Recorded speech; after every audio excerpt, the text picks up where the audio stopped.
আজকে তোমাদের আলোচনার বিষয় থাকবে অ্যাফার্মেটিভ থেকে নেগেটিভ। দেখো, এই নেগেটিভ করতে গেলে অনেক স্টুডেন্ট আছে যারা বুঝতে পারে না এবং বোঝার চেষ্টা করলে তারা করতেই পারে না। যাই হোক, আমার এই ভিডিওটি দেখলে তোমরা সহজে বুঝতে পারবে নেগেটিভ কীভাবে করতে হয়। চলে যাই কীভাবে করতে হয় আমাদের নেগেটিভ।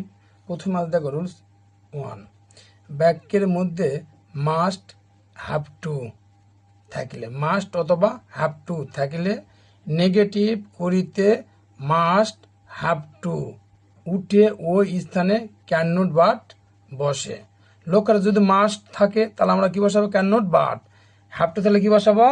Can not but. তারপর আমরা কি দেবো? বাকি অংশ। যেমন দেখো লেখা আছে কি, we must do the work. লক্ষ্য রাখো এখানে কি আছে? আমাদের মাস্ট আছে না, তাহলে আগে সব ঠিক থাকবে, পরেও সব ঠিক থাকবে। যেখানে মাস্ট আছে সে মাস্ট উঠে যায়, এখানে কি বসবে? Can not but. কি বসাবো? Can not but. তারপর আমরা বাকি অংশ লিখলাম। তারপর চলে আসো 2 নম্বর রয়েছে, এভরি দ্বারা বাক্য শুরু হলে নেগেটিভ করিতে এভরি উঠে দেয়ার ইজ নো বসে প্লাস নাউন। অর নাউনটা কি? এভরির সাথে যে শব্দ যুক্ত থাকবে সেটা আমাদের নাউন। এভরি উঠে ওই স্থানে আমরা কি বসালাম? There is no.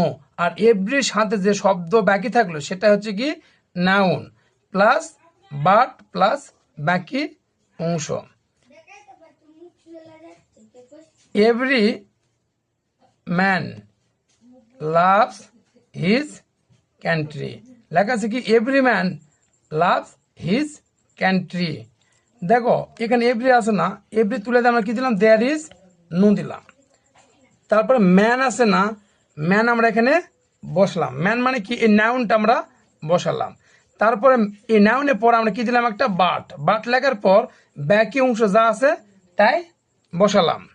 এবার চলে আসে 3 নম্বর রয়েছে, অনলি দ্বারা যুক্ত বাক্য নেগেটিভ করিতে ব্যক্তি বুঝাইলে, যদি ব্যক্তি বুঝায় তাহলে অনলি উঠে নান বাট বসে। বস্তু বুঝাইলে অনলি উঠে নাথিং বাট বসে। সংখ্যা বুঝাইলে অনলি উঠে নট মোর দ্যান বসে। তারপর আমরা বাকি অংশ লিখবো। যেমন দেখো অনলির পর আমাদের কি আছে? অনলি হি আছে। হি কি? এটা ব্যক্তিকে বোঝে, এই জন্য উঠাতে আমরা কি দিলাম? নান বাট দিলাম। এখানে যদি ইট থাকতো তাহলে এখানে বসতো কি? Nothing but. আর যদি সংখ্যা থাকতো তাহলে এখানে কি বসতো? Not more then.